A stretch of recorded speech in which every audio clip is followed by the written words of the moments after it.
आपण भगवान विष्णूला प्रार्थना करून अधिक मासामध्ये तुळशीला दिवा का लावतात ते पाहूया. अधिक मासामध्ये रोज दिवा लावल्याने, स्नान घातल्याने अनजाणपणी चुकून झालेली पापे नष्ट होतात. अधिक मास हा विष्णूचा महिना मानला जातो, म्हणून रोज विष्णूला तुळस अर्पण करतात. तुळशीचे पान नैवेद्यावर नसेल तर विष्णू नैवेद्य स्वीकारत नाहीत.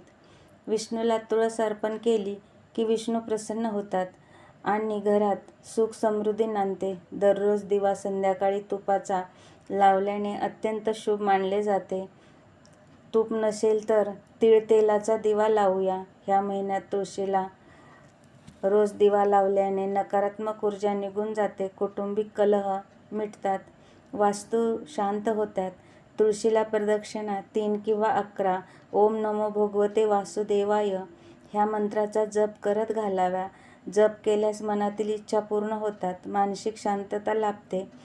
इतर महिन्यापेक्षा ह्या मासात भक्तीचे फळ अनंत पटीने मिळते. तुळशीला लक्ष्मीचे रूप मानले जाते. ह्या अधिक मासात विष्णूबरोबर तुळस म्हणजे महालक्ष्मीची पूजा केल्याने धनधान्याची वृद्धी होते. कुठलीही गोष्ट भावपूर्ण करायला हवी. देवाला आपल्या घराचा सदस्य मानून भाव जागृत करून पूजा केली तर पूजेचे फळ मिळते.